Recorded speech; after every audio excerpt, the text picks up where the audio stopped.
working to connect a region of over 600 more bridges between our lands.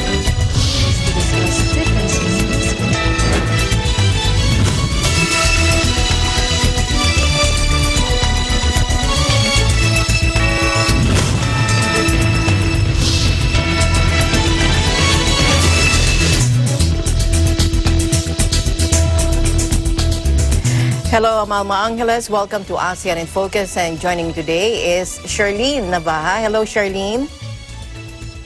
Hello, Alma, and happy Friday to you and to everyone. Yes, I am Charlene Navaja from your EBC Vietnam Bureau, bringing you the latest news in the dynamic ASEAN region. On today's headlines. Manila Mayor Francisco Isko Moreno Domagoso and Health Secretary Francisco Duque reminded shoppers at the Divisoria Market to observe health protocols for the holiday season amid the pandemic.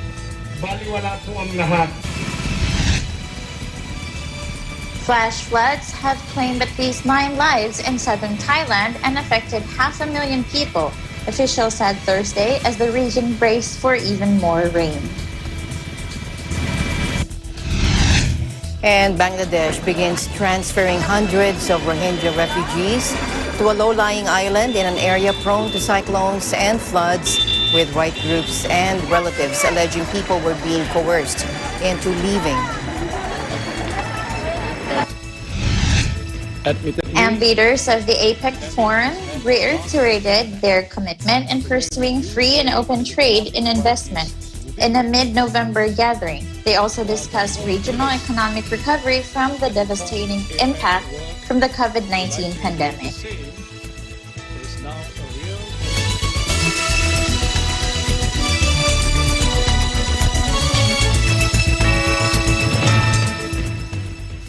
President Rodrigo Duterte participated in the 31st special session of the United Nations General Assembly, or UNGA, on the coronavirus disease 2019 or COVID-19 pandemic from December 3 to 4 via video conference.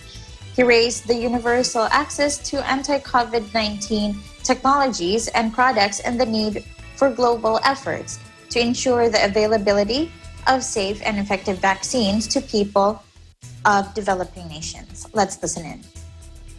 Any vaccine. Philippines reiterates the call for universal access for safe and effective COVID-19 vaccines and technologies. If any country is excluded by reason of poverty or strategic unimportance, this gross injustice will haunt the world for a long time.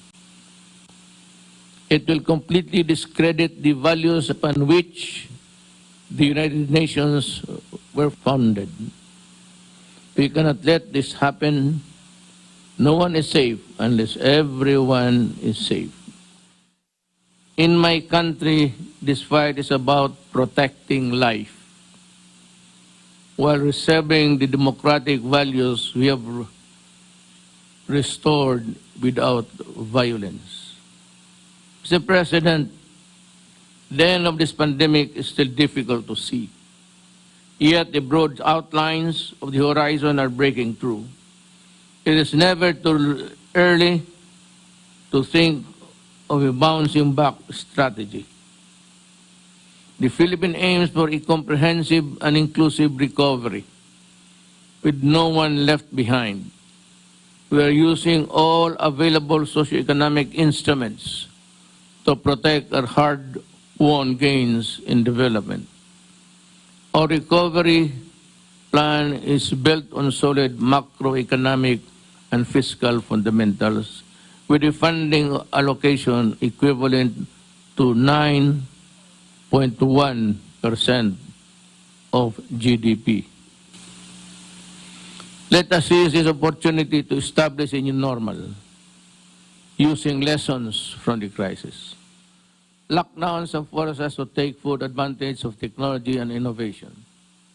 It has sped up the adoption of e-commerce, e-learning, video conferencing, and artificial intelligence. inadvertently, this pandemic has opened greener and more resilient pathways to growth and development. It has also laid bare how interconnected our societies have become. Now is the time to further strengthen our networks of solidarity and cooperation. Mr. President, the time is now for greater collective courage, meaningful actions to see the end of this pandemic.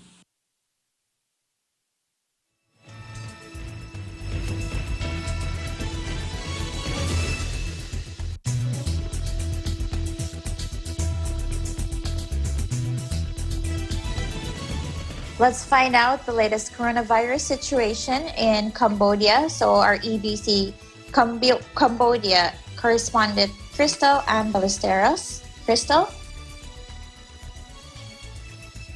Good afternoon, Alma and Charlene. Cambodia's Ministry of Tourism has instructed all local tourism-related businesses to implement additional preventive measures, including the prohibition of mass gatherings at local resorts to prevent the spread of COVID-19 following the November 28 community incident.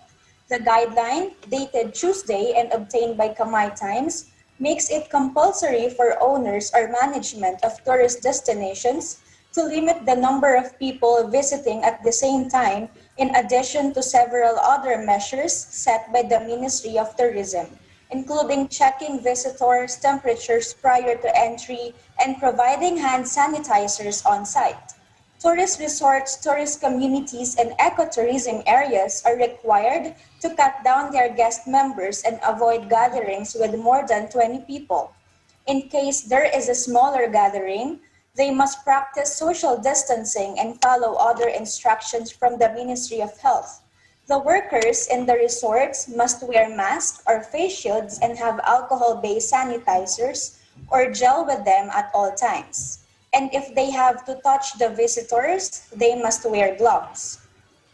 In addition to that, Charlene, all public schools across the country has been instructed to end the 2019-2020 academic year on November 30. According to a new directive of the Ministry of Education, Youth and Sports issued Sunday night. The new academic year 2020 to 2021 is expected to begin on January 11, 2021. The lower secondary school and high school exams will take place as scheduled, which is November 30 and December 21. Respectively, it continued. For private schools, they were ordered to temporarily shut down for 2 weeks from November 30 onwards, and e-learning must be applied during this period, except for grade 12 that needs to continue for the exam on December 21, said the Ministry of Education, Youth and Sports in another announcement. This is the third school's closure because of the COVID-19 pandemic. Schools only reopened on 23rd of November after the November 3 incident, which happened after the visit of the Hungarian foreign minister.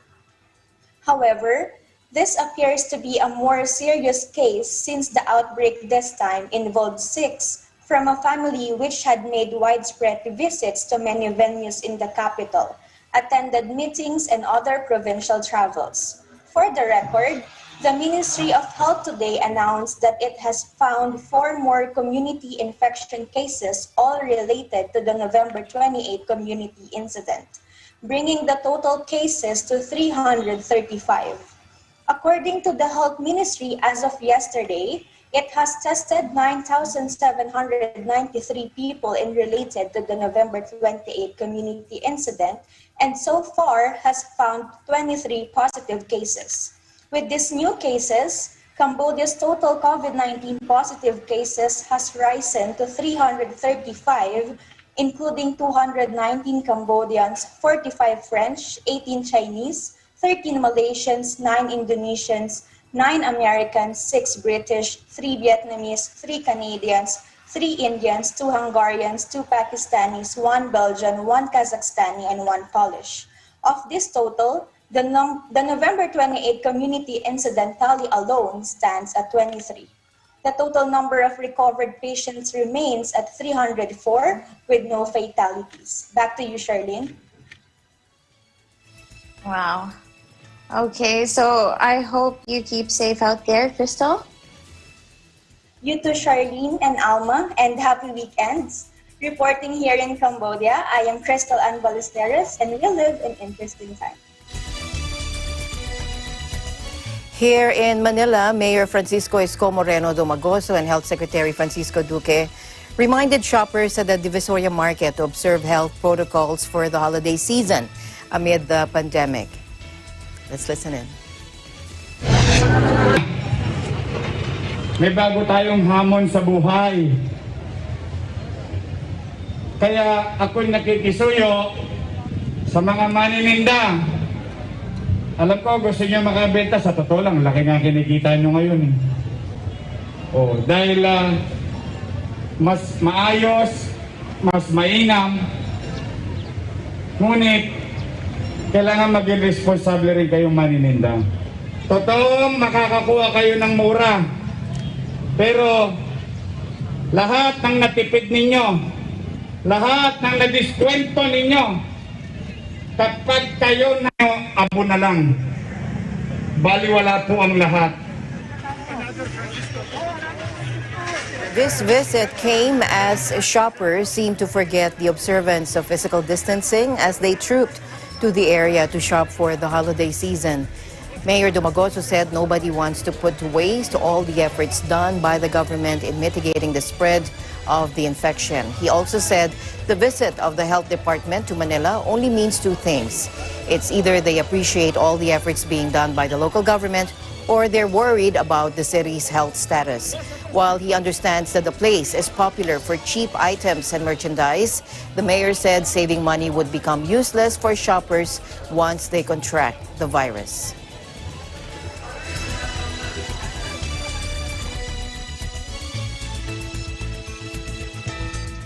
Food and Drug Administration, or FDA, Director General Domingo said Thursday it is possible that coronavirus disease 2019 or COVID-19 vaccines would roll out in the country as early as March 2021. Domingo was responding to the presidential spokesperson Harry Roque's remarks saying President Rodrigo Duterte wants the COVID-19 vaccines acquired earlier than Health Secretary Francisco Duque III's projected period, which is the second quarter of 2021.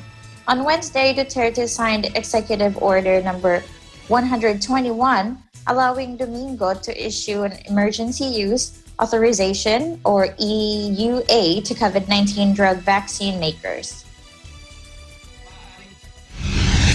Ang silent part. Dr. Domingo, the floor is yours. Ay, magandang tanghali, Secretary.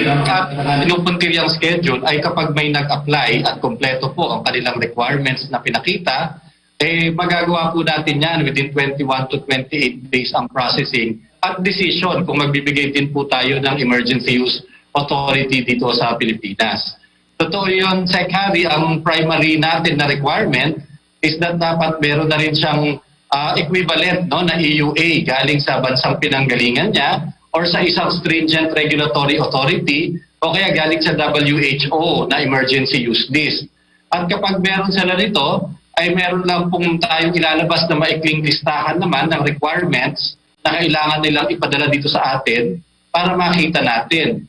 Pangalawa, yun nga ang ating expert panel ng meron po tayong mga bihasa, ng mga doktor na espesyalista sa bakuna, sa immunology, sa infectious disease, nasusuri din po doon sa datos na ipapakita sa atin at magbibigay din po ng kanilang opinion kung karapat-dapat nga na bigyan natin ng emergency use authorization ang bakunang ito dito sa Pilipinas. Dr. Domingo, nagkaroon po ng opinion si Secretary Duque na ang pinakamaaga na po pwede natin magamit ang mga bakuna ay second quarter of next year, 2021. Pero sa bilis po ng approval ng Pfizer, po pwede ba ho na dito sa Pilipinas it will be earlier than second quarter dahil narinig ko po personal ang presidente nagsabi naku, dapat mas maaga than second quarter. Ano pong possibility na mas maaga pa ang bakuna, not just in the second quarter, but possibly in the first quarter of 2021? Well, ako ngayon nagiging mas hopeful ako, no, Sec Harry, kasi sa totoo lamang po, ang talagang in-expect ko magkakaroon ng EUA, ang unang mga bakuna sa US or sa UK or sa European Union, baka end of December pa. Kaya nagulat din po ako na ang UK ay nagbigay na ng EUA. Parang mas maaga po ito ng 3 weeks sa aking in-expect. At ang natin pong napapabalita ay ang US FDA mukhang magbibigay na rin po ng EUA, possibly sa Pfizer at saka sa Moderna within 2 weeks, no? 1 to 2 weeks. So ibig pong sabihin nito, itong mga kumpanya na ito, kapag sila ay na-approve na sa Amerika o sa UK, maaaring naghahanda na rin po sila ng pag-a-apply sa iba-ibang bansa katulad ng Pilipinas. So kapag nag-apply po sila dito sa atin, then maaari pong by first few weeks of January, meron na rin po tayong maibigay na emergency use authorization. At baka po mapaaga ng kaunti, no? Baka magkaroon ng chance ng mga March, magkaroon na ng bakuna dito sa Pilipinas. That is very good news po, no? Kasi in fact, it can even be earlier, no? Kasi 21 days, kung makapag-submit po sila within December, baka January pa lang, pwede na silang magbakuna sa Pilipinas. Tama ba ho ito? Totoo yun, Sek. Talaga ang magiging depende na lang po doon sa production. Kung mayroong mailalaan na supply para sa Pilipinas at maidi-deliver agad dito sa atin para po ma-distribute natin. Yun pong approval, baka po mas, syempre po, mauuna po iyon. And then yun na lang po talagang logistics and the delivery and distribution.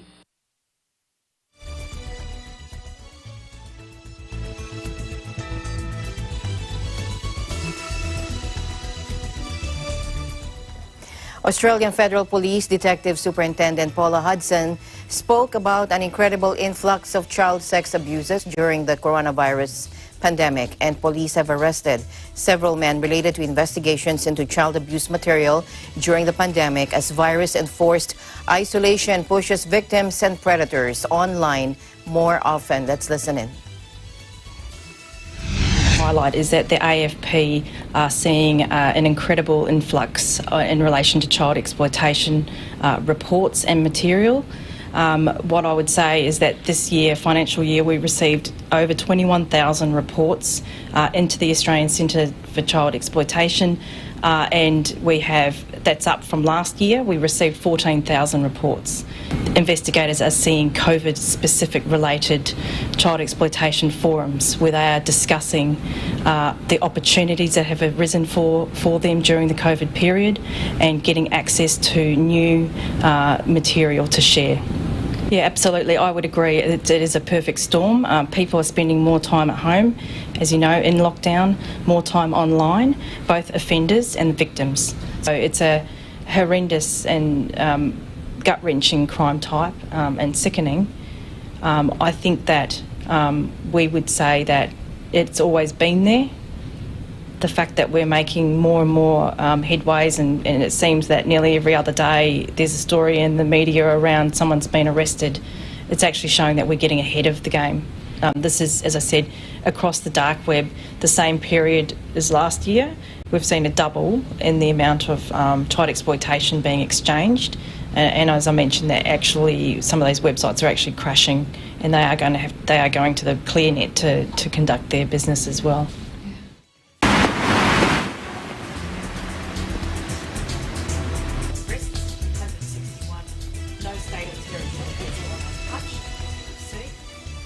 We've laid over 1,214 charges. Out-of-school kids and adult predators spending more time at home and on the internet during the coronavirus pandemic is the perfect storm, driving a spike in online child sex abuse around the world, according to activists and police. From slums in the Philippines to Australia's suburbs, the cross-border crime has mushroomed as offenders take advantage of school closures and lockdowns to reach children, either in person or via social media, gaming sites, and the dark web. In Australia, federal police received more than 21,000 reports of child sex abuse in the 12 months to June 30, an increase of over 7,000 cases on the previous year. The Philippine government saw a 260% increase in reports of online child abuse materials from March to May, when the country was in a strict lockdown, according to UNICEF.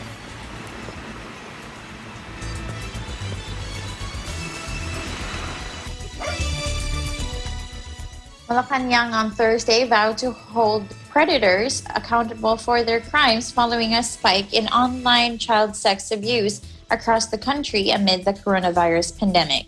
Presidential spokesperson Harry Roque made the remark after the United Nations International Children's Emergency Fund, or UNICEF, reported a 260% increase in reports of online child abuse materials from March to May, when the country was in a strict lockdown. He said he would relay the report to the Philippine National Police, or PNP, and the National Bureau of Investigation, or NBI. Pararating po natin yan sa Cybercrime Division ng NBI at ng PNP, at I will make sure na they will be accountable. Malalaman po natin anong steps being taken by both the PNP and the NBI cybercrimes offices.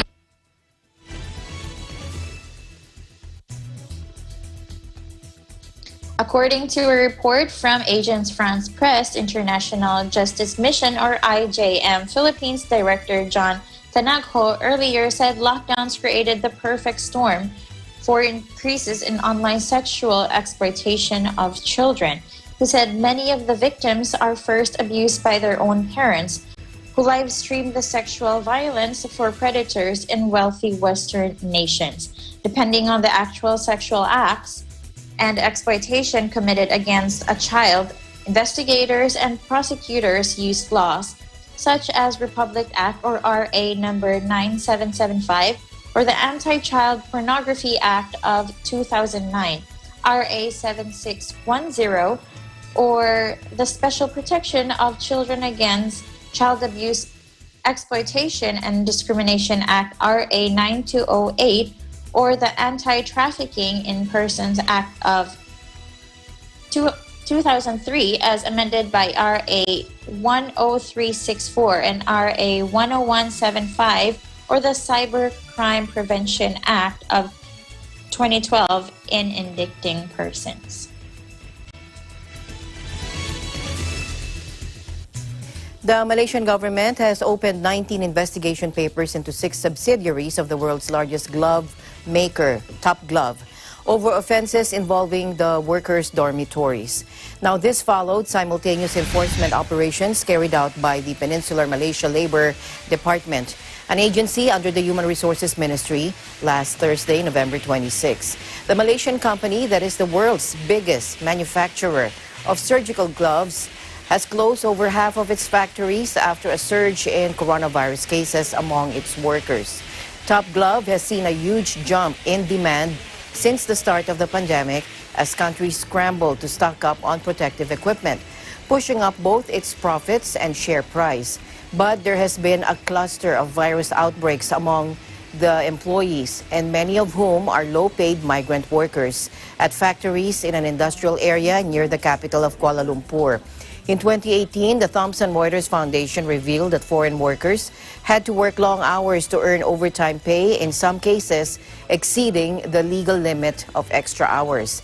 The country's glove manufacturers and other industries have long been accused of mistreating migrant workers. And the United States in July banned the import of gloves from 2 Top Glove subsidiaries over concerns about forced labor.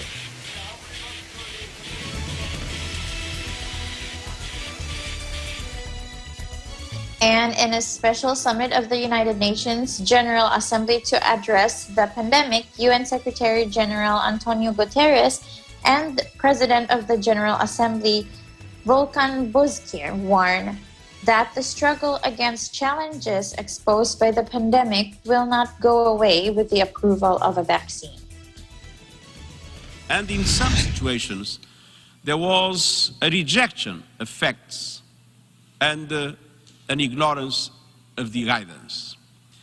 And when countries go in their own direction, the virus goes in every direction. Vaccines may become available within the next weeks and months. But let's not fool ourselves.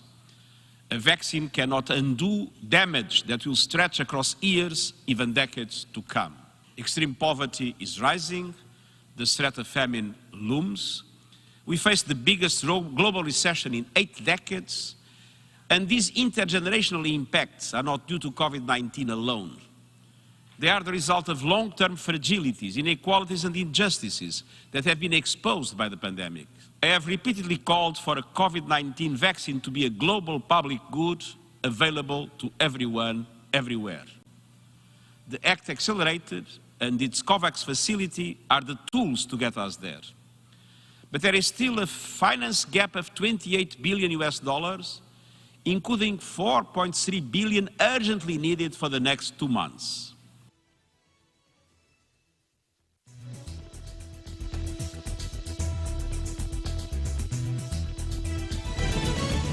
ASEAN in Focus, we'll be right back. Stay tuned.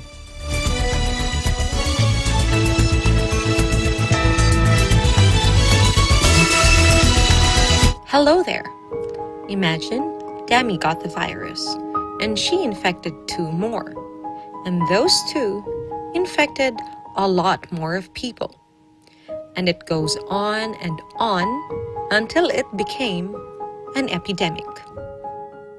But what if Dami stayed at home? Then those 2 wouldn't have contracted the virus. Then those people would have not been infected. This is not just your battle, it's everyone's, and you can be a huge help. Follow social distancing, or better yet, stay at home. Sila ang mga kinikilalang bayaning may mahalagang papel para makamit ang kalayaan at pagbabago sa Pilipinas.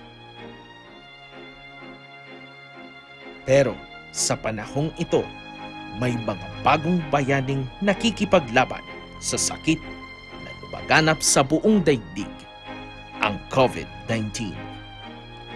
Ang ating mga frontliner, gaya ng healthcare workers, mga doktor, nurses, medical technologists, at iba pang health professionals, mga pulis, sundalo, security guards, mga tauhan na nangangalaga sa seguridad at mahahalagang pangangailangan ng bawat komunidad. Ang mga bagong bayani, ating pasalamatan.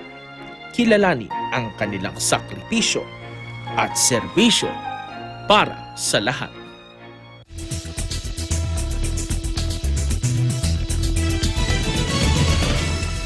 Welcome back. A suspected con artist who allegedly impersonated top female Hollywood executives to swindle wide-eyed aspiring stars out of hundreds of thousands of dollars has been arrested in Britain after a U.S. extradition request, according to the FBI.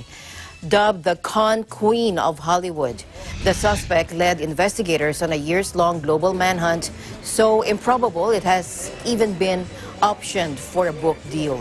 He was identified in an unsealed court indictment as Hargobind Tahil Ramani, a 41-year-old Indonesian man. Among the Hollywood moguls Tahil Ramani allegedly impersonated were Lucasfilm boss Kathleen Kennedy, former Sony movie chief Amy Pascal, and ex-Paramount boss Sherry Lansing. Wendy Murdoch, the former wife of Rupert Murdoch, was also allegedly aped by the master of accents, along with various male movie executives.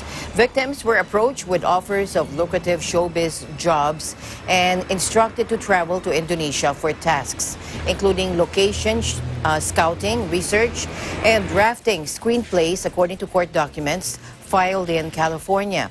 Tahil Ramani would use fake accents and alter his voice to sound like a woman, according to the documents.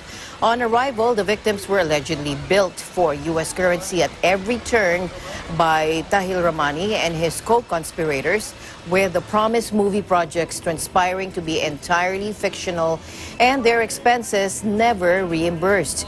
If targets complained or expressed doubt, Tahil Ramani would sometimes threaten to dismember the victim, according to the documents. The scam began as early as 2013 and then continued despite global COVID travel bans to this August, when victims were instead asked to shell out for non-existent training videos.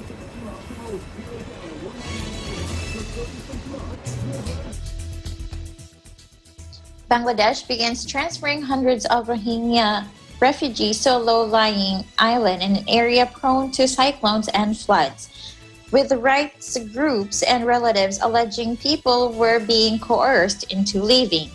Almost 1 million Rohingya, most of whom fled a military offensive in neighboring Myanmar in 2017, live in a vast network of squalid camps in southeastern Bangladesh, with many refusing to return, and with violent drug gangs and extremists active on the sites. The Bangladesh government has grown increasingly impatient to clear out the camps.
আমার বাইরে মারে দরকার মানে দাঁত সবগুলো দাঁড়ে সামনে দুটা না তিনটা দাঁড়ে ফেলছে তারপর এখানে নিয়ে আসতেছে এখানে নিয়ে আসার পর আমার বাইরে আমার কোনো যাইতে চায় না ওখানে বাসন সব দোকানে যাইতে চায় না মায়ের দাঁড় করে তারপর আমার ভাবি আমার বানি সবগুলো এখানে নিয়ে আসতেছে কালকে রাত্রে হতে এখানে আসতেছে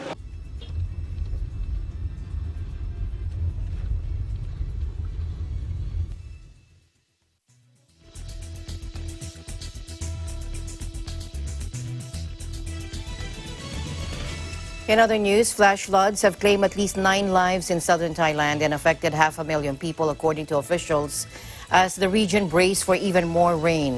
Cristel Mapa joins us live. Hello, Cristel. Hi, Alma and Shardeen. Flash floods have claimed at least 9 lives in southern Thailand and affected 500,000 people, officials said Thursday, as the region braced for even more rain. The deaths all came in Nakhon Si Thammarat province, where a state of emergency has been declared. The youngest victim was just 5 years old.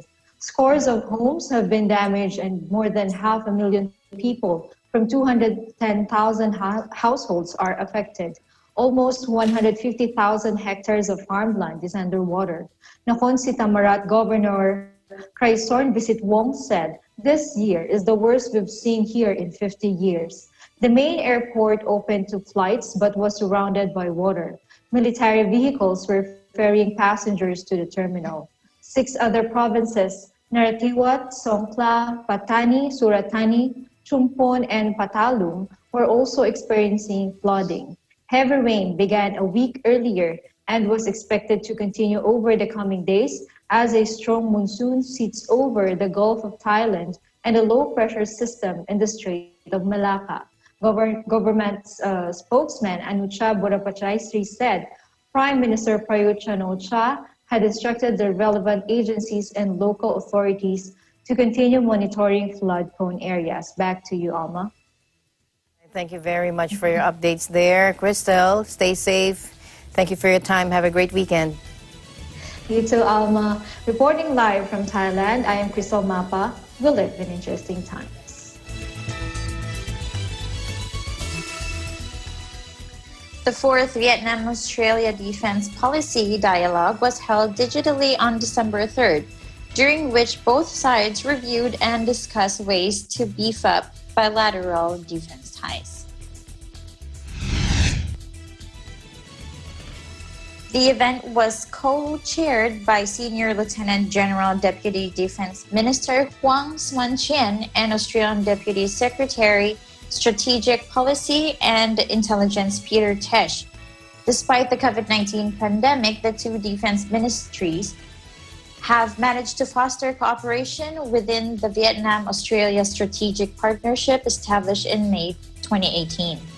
Leaders of the two ministries have continued maintaining contacts and exchanges, including the in-person meeting of the two defense ministers on the sidelines of the ASEAN Australia Defense Ministers' informal meeting in Hanoi last February. Regarding regional and international situation, the two sides underlined the principle of respecting international law, settling disputes through peaceful measures, and avoiding the use or threat of force. They expressed their belief that only cooperation would help the world to unite and gradually reboot recovery in post-pandemic period.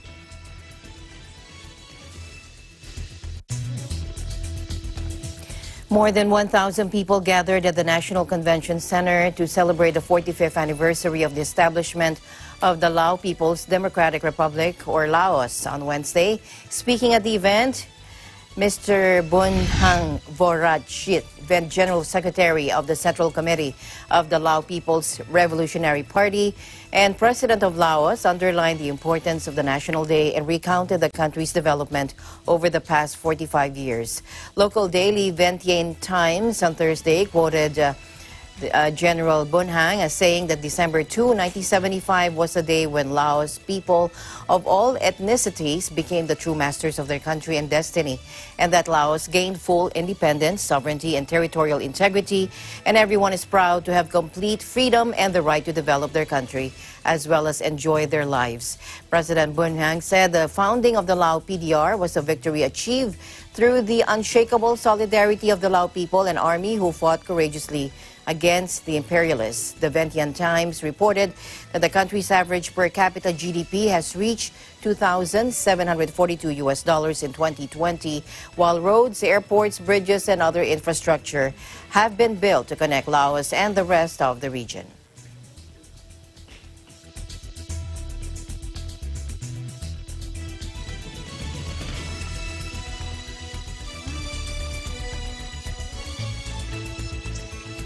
ASEAN in Focus, we'll be right back.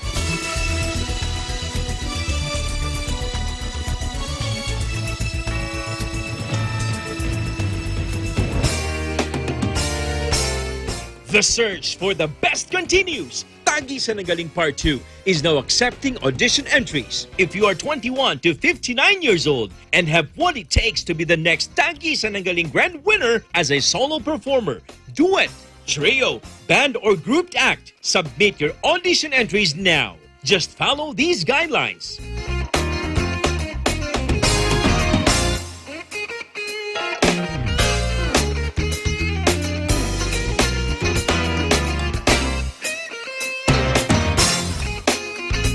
To submit audition entries for the singing category, contact Nikki at 0977-651-9504. This is your chance to be Tagisan ng Galing's grand winner and win 2 million pesos. For more details and updates, visit and like the Tagisan ng Galing Facebook page. What are you waiting for? Join now! Tayong mga Filipino, likas na palabati. Sanay rin tayong makipagkamay. Pero dahil na rin sa COVID pandemic, isinusulong ang pagbati na hindi na kailangan pang makipagkamay. Ang pambansang pagbati. Ito ay ang pagdampi ng kanang palad sa gitnang bahagi ng dibdib, kasabay ng bahagyang pagyukod ng ulo o paibabang tingin, at pagsambit ng mga salitang nagpapahayag ng pagbati, paggalang o pagpupugay. Pagkatapos nito ay ang pag-angat ng ulo ng nakangiti at nakatingin sa mata ng pinabati. Pambansang pagbati, pagpapakita ng paggalang, kababaang loob at pagiging sensero nating mga Filipino.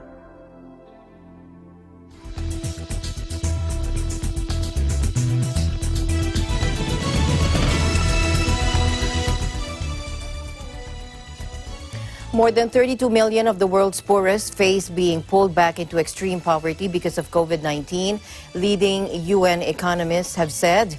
In a call for urgent investment from the international community, the UN Trade and Development Agency, or UNCTAD, said that the pandemic is likely to cause the worst economic crisis in decades among least developed countries. It warned that the new coronavirus risks reversing years of painstaking progress in poverty reduction, nutrition, and education, with per capita economic output shrinking by 2.6% this year. An estimated 1.06 billion people live in the 47 least developed countries, which account for less than 1.3% of global economic turnover. In 2019, average earnings in these countries, which are mainly in Africa, was around $1,000, compared with the world average of $11,000, according to the UN agency. Extreme poverty is defined as having an income lower than $1.90 per day. UNCTAD's Secretary General Mukisha Kituyi said that countries which had invested most in boosting production capacity were the ones that were likely to weather the global downturn caused by COVID-19. Senegal was one of only a few to have done so. According to Mr. Kituyi, it had produced cheap and rapid COVID testing kits, while Bangladesh and Ethiopia had repurposed garment factories to produce personal protective equipment.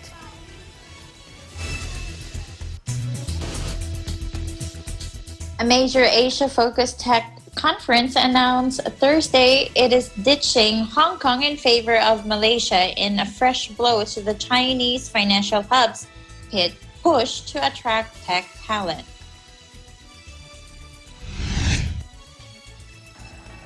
The annual RISE conference brings together CEOs, startups, and investors and has been held in Hong Kong over the last 5 years. But organizers said they would move their annual conference to Kuala Lumpur in 2022. Hosting RISE in Kuala Lumpur is going to expand the event into an exciting region of Southeast Asia. Casey Lau, co-host of RISE, said in a statement, the decision comes as major tech firms fret over the accelerating crackdown by Beijing on dissent in Hong Kong after last year's huge and sometimes violent democracy protests. In June, Beijing imposed a sweeping national security law that grants authorities significant powers to access company servers and networks. The crackdown prompted the United States to declare Hong Kong no longer sufficiently autonomous from authoritarian China, which blocks access to many of the world's top tech companies. After the law was enacted, major tech companies like Facebook, Google, and Twitter said they were suspending requests from the Hong Kong government and law enforcement authorities for information on users.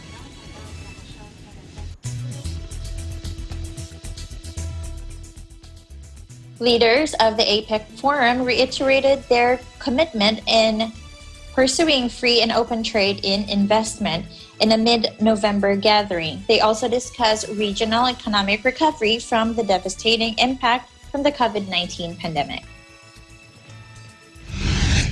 Admittedly, the pandemic has had a lasting impact on the way we view trade and economic priorities within APEC.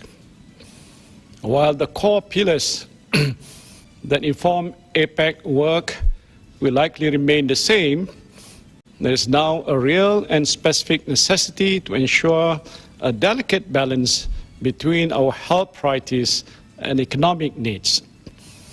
The first and most important priority is for us to reaffirm our support and commitment for the rules-based multilateral trading system. This is essential for our businesses, as market stability and predictability are the central pillars which ensure that trade and investment continue to flow even during times of crisis. A well-functioning dispute settlement mechanism at the World Trade Organization, WTO, will serve as a primary pathway for countries to settle their differences, is also critical in this regard. Of similar importance is the need to recommit ourselves to APEC's core and enduring goal of free and open trade and investments in the region. And this is integral to our efforts to rebuild our economies in the aftermath of the pandemic. 人类命运休戚与共，各国利益紧密相连。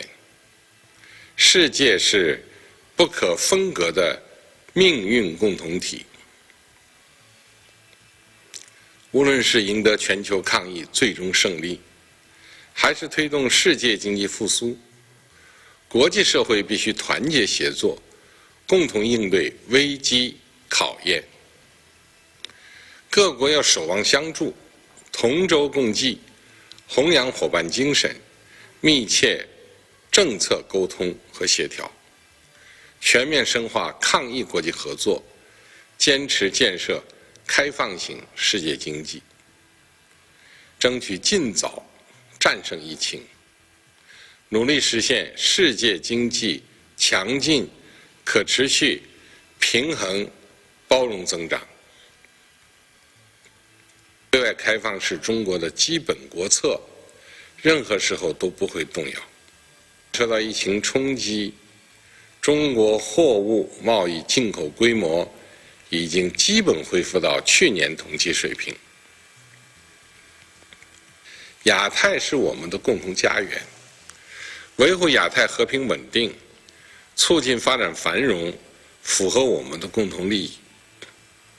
亚太各国既有人员密切往来之利，也有跨洋相望的地利之便。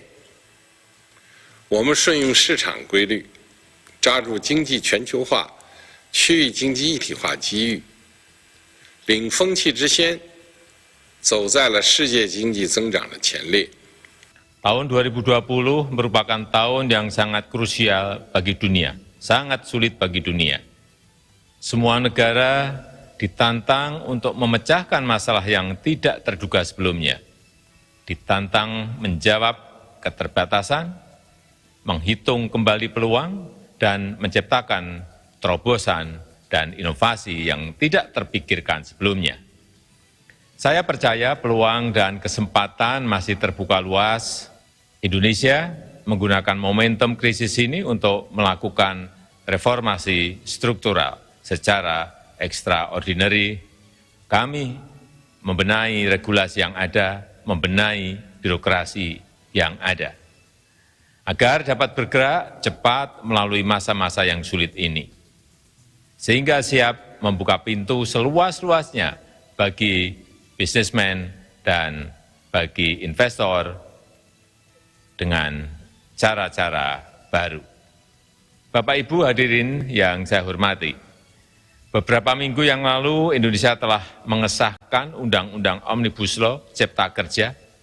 Pertama kali dilakukan penyederhanaan regulasi secara besar-besaran dari 79 undang-undang menjadi 1 undang-undang.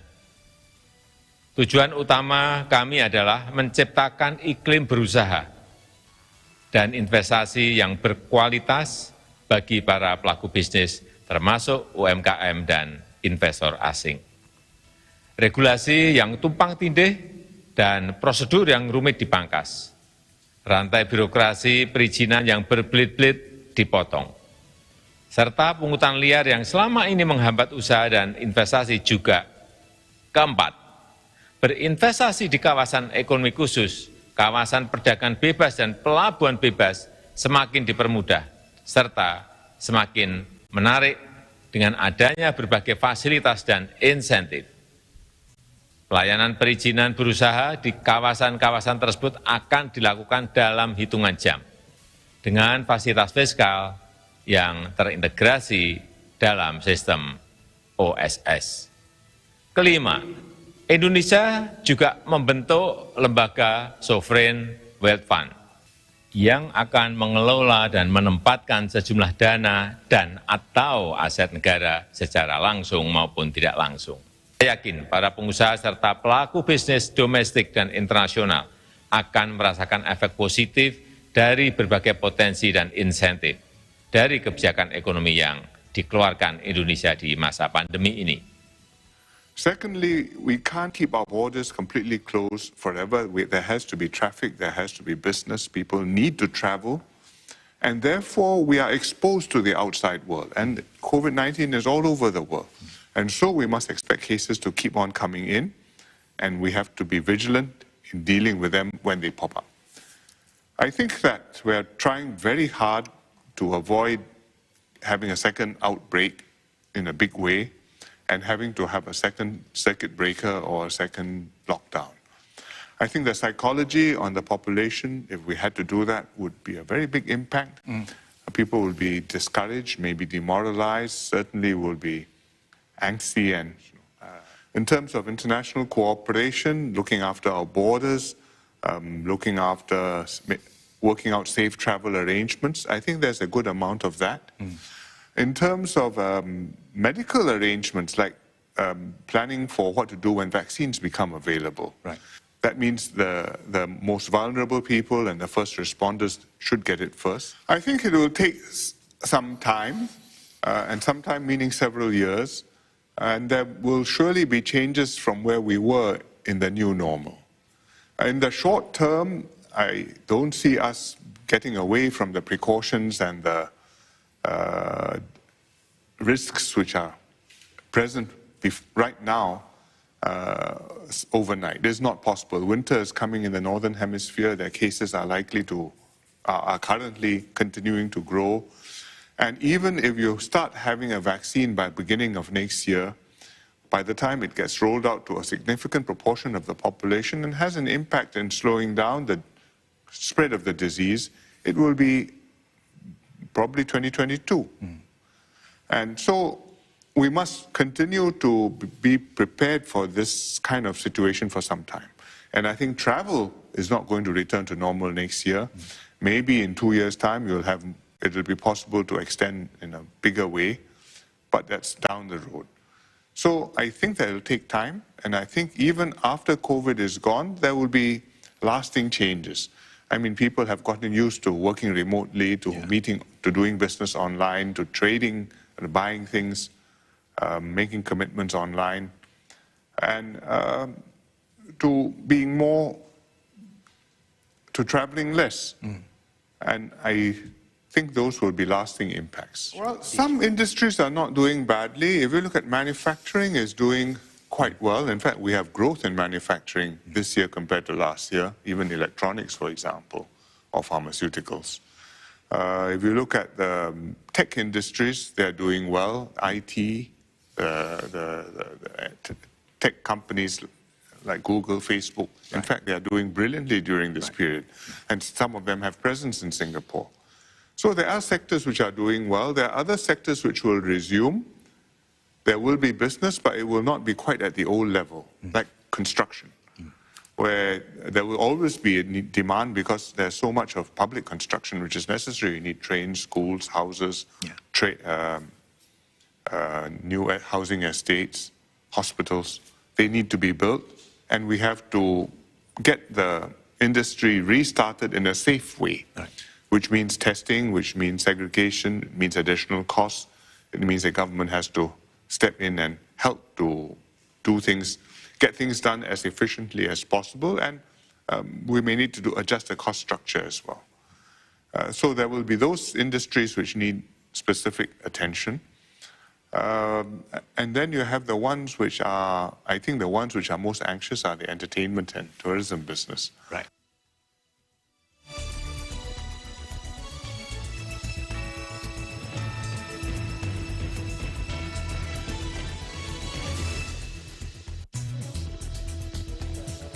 Thank you, Charlene, for joining me today. Thank you for your time.